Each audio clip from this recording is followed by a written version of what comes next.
ምን ብዬ ልጻፍላት? ከተለያየን ቆም በኋላ በተለያየ ጊዜ ተገናኝተን ነበር። መገናኘት ማለት ተቀጣጥረን ፈልገን ተነፋፍቀን አይደለም።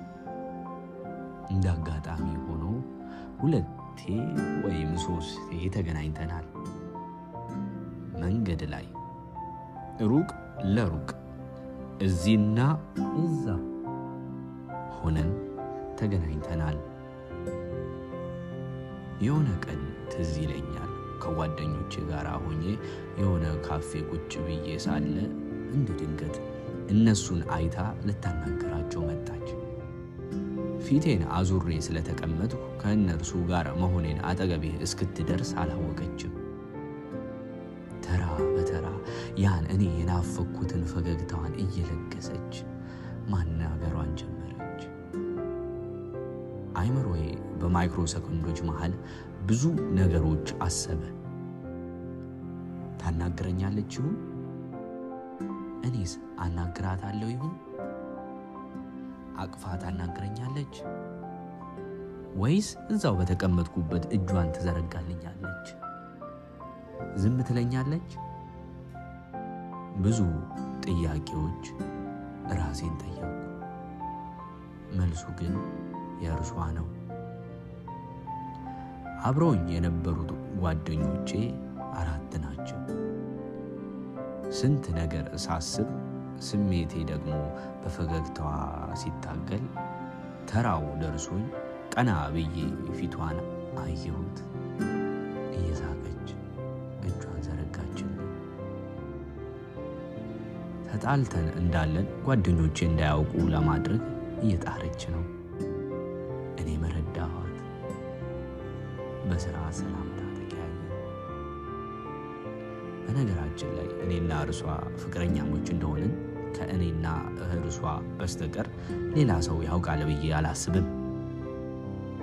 ሰዎች እኛ ኖርማል ጓደኛሞች እንደሆንን ነው የሚያውቁት። እርሷ እዛ ካናገረቻቸው ሰው መሃል የመጨረሻው ሰው እኔ ነበሩ። ለሴከንዶች አልቆመችም።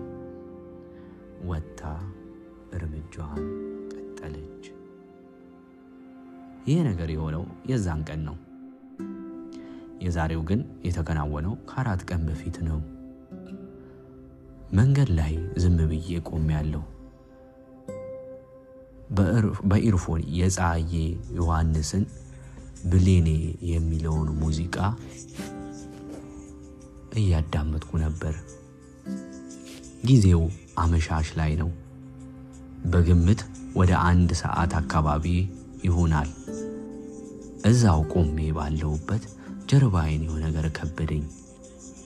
ወደ ኋላ ዞሬ ማየት አልፈለኩም። ወደ ኋላ የሚጎትተኝ ኃይል ተሸንፌ ልክ ልዞር ስል የሆነ ሰው መጥቶ ሲያቅፈኝ ነው ያየሁት።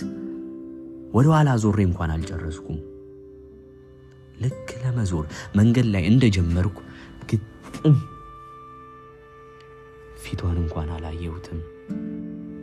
ነገር ግን ጠረኗን አውቀዋለሁ። እሷ ናት። ሙሉ በሙሉ ወደ እርሷ ዞርኩ። ለመጨረሻ ጊዜ ይመስላል መተቃቀፋችን። ተቃቀፍን።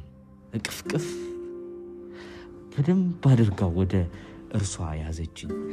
በደንብ አድርጌ ወደ ራሴ ያስኳት።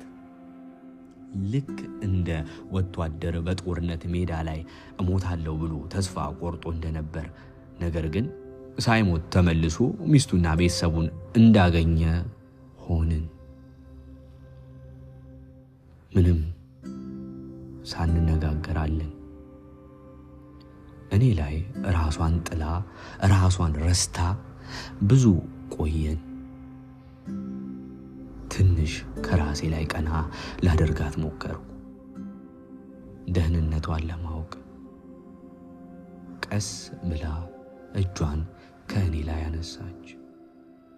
እኔም ቀስ ብዬ ለቀኳት። በአይኖቿ ያየችኝ 30 ሴንቲሜትር የሚሆን ያክል ወደ ኋላ ተራመደች። እኔ ግን እዛው በቆምኩበት ቦታ ጨው ሆኜ ቀረው። ለጥቂት ሴኮንዶች ዝም ብለን ተያየን። ተመልሳ ወደ እኔ ተጠግታ ሳመችኝ። ለአንድ ረጅም ጊዜ ከናፍሯ እኔ ላይ ከቆየ በኋላ ወደዛ ተጠጋች። ፈቀቅ። እስካሁን ድረስ ምንም አልተባባልንም። ልክ እኔ እንዴት ነሽ ልል ስል ተመልሳ ተንቀሳቀሰች። እዛው ጥላኝ ሄደች። ከንፈሬ ላይ የሳመች ይመስላችሁ ነበር አይደል? አይደለም፣ ጉንጬ ላይ ነው የሳመች። ከዛ ጊዜ ጀምሮ እስካሁን ድረስ የሆነ ነገር ብዬ ልጽፍላት ፈልጋለሁ። ነገር ግን ምን ብዬ ልጻፍላት? ምጽፍላትን ነገር እኮ አውቀዋለሁ። ነገር ግን የምጠቀማቸው ቃላት ነው ሊመጡልኝ አልቻሉ። 4ኛ ቀኔ ነው። ልጽፍላት ፈልጋለሁ። ነገር ግን ምን ብዬ ልጻፍላት? ጻፊ ለታዝሪው እኔ ተርጉሜዋለሁ።